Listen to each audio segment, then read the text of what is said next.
প্রতিদিনের কর্মব্যস্ততায় ক্লান্ত হয়ে দোকানের এক কর্মচারী যুবক খানিকটা জিরিয়ে নিতে পানির বোতল হাতে উঠে যান তিনতলার বারান্দায়। কিন্তু বেখেয়ালে হেলান দিতে গিয়ে হঠাৎ ঘটে যায় এক ভয়ঙ্কর ঘটনা।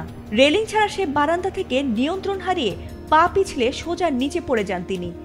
আর এমন ভয়ঙ্কর দৃশ্যের সিসি ফুটেজ সম্প্রতি ভাইরাল হয়েছে সোশ্যাল মিডিয়ায়। আর তা দেখে যেন শিউরে উঠেছেন নেটিজেনরা। জানা গেছে ঘটনাটি ঘটেছে ভারতের রাজস্থানের যোধপুরে। আর দুর্ঘটনায় পড়া বছর 25-এর সেই যুবকের নাম নাজির, যিনি কাজ করতেন এক কাপড়ের দোকানে।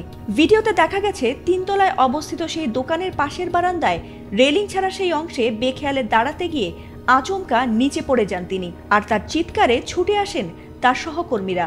ততক্ষণে নিচে পড়ে যান তিনি, কিন্তু আশ্চর্যজনকভাবে বেঁচে যান তিনি। কিন্তু কিভাবে? তিনতলা থেকে পড়লে প্রাণহানির আশঙ্কা বেশি থাকে, কিন্তু নিচেই রাখা ছিল একটি স্কুটার। আর ভাগ্যের জোরে সেটির ওপর গিয়ে পড়েন তিনি। স্কুটারটি যেন তার জন্য এক অপ্রত্যাশিত লাইফ সেভার হয়ে ওঠে। যদিও প্রাণে বেঁচে গেছেন তিনি, তবে তিনতলা থেকে পড়ে যাওয়ার ধাক্কায় তার পায়ে গুরুতর আঘাত লেগেছে।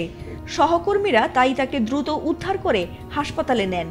বর্তমানে তিনি চিকিৎসাধীন রয়েছেন। চিকিৎসকরা জানিয়েছেন আঘাত গুরুতর হলেও বর্তমানে তিনি আশঙ্কামুক্ত রয়েছেন। এই ঘটনার ভিডিও ইতোমধ্যেই সামাজিক যোগাযোগ মাধ্যমে তোলপাড় সৃষ্টি করেছে। ভিডিও দেখে অনেকেই বিস্ময় ও উদ্বেগ প্রকাশ করেছেন। কেউ কেউ মন্তব্য করছেন এ যেন অলৌকিকভাবে বেঁচে ফেরা। আবার কেউ কেউ লিখেছেন সতর্ক না হলে জীবন যে কত বড় ঝুঁকিতে পড়তে পারে এই ভিডিও তার প্রমাণ। যোধপুরের স্থানীয় সংবাদ মাধ্যম বলছে, এই ঘটনায় ওই যুবক সৌভাগ্যক্রমে বেঁচে ফিরলেও এটি সকলের জন্য এক প্রকার সতর্কবার্তা। কারণ সামান্য এমন অসতর্কতা থেকে বড় ধরনের দুর্ঘটনা ঘটতে পারে।